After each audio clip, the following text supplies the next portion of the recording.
गोट farming एक ऐसा क्षेत्र है जो हमारे देश के किसानों के लिए नए और लाभकारी अवसरों का स्रोत प्रदान कर सकता है। यह एक विकसित उद्यम है जो उच्च गुणवत्ता वाले दूध और मांस के उत्पादन के लिए एक उत्कृष्ट विकल्प प्रदान करता है। हमारे YouTube चैनल पर आपको गोट फार्मिंग से जुड़ी सभी महत्वपूर्ण जानकारी मिलेगी, जैसे कि सही ब्रीड का चयन, पोषण और सही देखभाल की तकनीकें। हम इस साइंटिफिक और लाभदायक क्षेत्र में आपके साथ साझा करेंगे ताकि आप भी इस सुधारित गोट फार्मिंग क्षेत्र में सफलता की ओर कदम बढ़ा सकें। तो आइए हमारे साथ मिलकर गोट फार्मिंग की दुनिया को समझें और इस सुंदर यात्रा में हम सभी मिलकर अग्रणी बनें। किसी भी गोट फार्म की लागत इस बात से जुड़ी होती है कि आप किस तरह का बकरी पालन करना चाहते हैं, जैसे दूध के लिए, मीट या फिर ब्रीडिंग सेंटर चलाने के लिए। तीनों ही काम के लिए प्योर नस्ल के बकरे और बकरियों की जरूरत होती है। खास तौर पर अब बकरी पालन अब सिर्फ दूध और मीट के लिए ही नहीं रह गया है। नेचुरल और ऑर्गेनिक फार्मिंग की चर्चा के बीच बकरी की मैंगनी भी खूब बिक रही है। मैंगनी खरीदने वाले 6 महीने का एडवांसन तक दे रहे हैं। इसी तरह से बकरों की डिमांड भी खूब आ रही है। अच्छी खासी मशक्कत के बाद ही प्योर नस्ल के बकरे मिल पाते हैं। इसी के चलते बकरी पालन करने वालों के आंकड़ों में लगातार इजाफा हो रहा है। पहाड़ से लेकर मैदान तक खूब बकरी पालन किया जा रहा है। सरकार भी बकरी पालन को बढ़ावा दे रही है। आर्थिक मदद के साथ ही बकरी रिसर्च संस्थानों की ओर से तकनीकी जानकारी भी दी जा रही है। केंद्र सरकार का केंद्रीय बकरी अनुसंधान संस्थान मुनाफा बढ़ाने के लिए साइंटिफिक तरीके से बकरी पालन करने पर जोर देता है।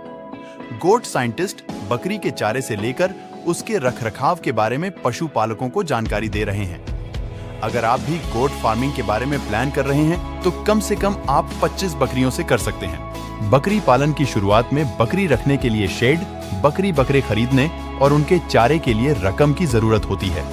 25 बकरियों के लिए ऐसा बनेगा शेड का स्ट्रक्चर। बकरी पालन कर रहे गोट एक्सपर्ट बताते हैं कि अगर आप 20 से 25 बकरियों के साथ गोट फार्मिंग शुरू करने जा रहे हैं तो सबसे पहले आपको 20 स्क्वायर फीट लंबे और 20 फीट चौड़े हॉल की जरूरत होगी। इस साइज के हॉल को तैयार कराने में आज के बाजार रेट के हिसाब से 100 से 150 रुपए स्वाइज ईयर फीट का खर्च आता है। इसके साथ ही बिजली के उपकरण और उनकी फिटिंग का खर्च अलग से है। ये लागत आएगी 20 बकरी और 5 बकरे पालने पर। CIRG के प्रिंसिपल साइंटिस्ट ने किसान तक को बताया कि शुरुआत तो कोई कितनी भी बकरियों से कर सकता है। कोई शुरुआती अनुभव लेने और नुकसान से बचने के लिए 10 बकरियों से भी शुरू कर सकता है। लेकिन 25 बकरियों का प्लान कुछ इस तरह से है कि 20 बकरियों के साथ ही 5 बकरे भी पाले जाएंगे।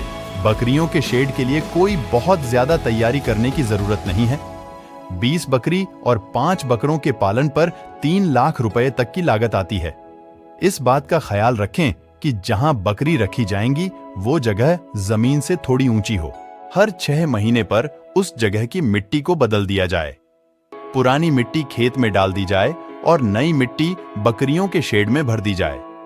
ऐसा करने से बकरियों को कई तरह की बीमारी से बचाया जा सकता है। अगर मुनाफे की बात करें तो एक साल में एक बकरी पर 5,000 रुपए से लेकर 6,000 रुपए प्रति बकरी मुनाफा होगा। आज हमने देखा कि गोट फार्मिंग एक उद्यमी और लाभकारी क्षेत्र है जो हमारे किसान भाइयों और बहनों को नए दिशाओं में ले जा सकता है। इस यात्रा में हमने सीखा कि सही जानकारी और उचित दिशा से जुड़कर हम गोट फार्मिंग में सफलता प्राप्त कर सकते हैं। हमारे चैनल पर रहकर आपने देखा कि यहाँ हमने नवीनतम तकनीकों, सुझावों और अनुभवों को साझा किया है जो गोट फार्मिंग को एक नए स्तर पर ले जाने में मदद कर सकता है। हम आप सभी को धन्यवाद देते हैं जो हमारे साथ इस सुंदर यात्रा में जुड़े और हमें आपके साथ आगे बढ़ने का और भी उत्साहित करते हैं। आने वाले समय में भी हम आपके लिए नए और रोचक विषयों के साथ वापस आएंगे ताकि आप अपनी ऊंचाइयों को छू सकें। धन्यवाद और सभी को शुभकामनाएं।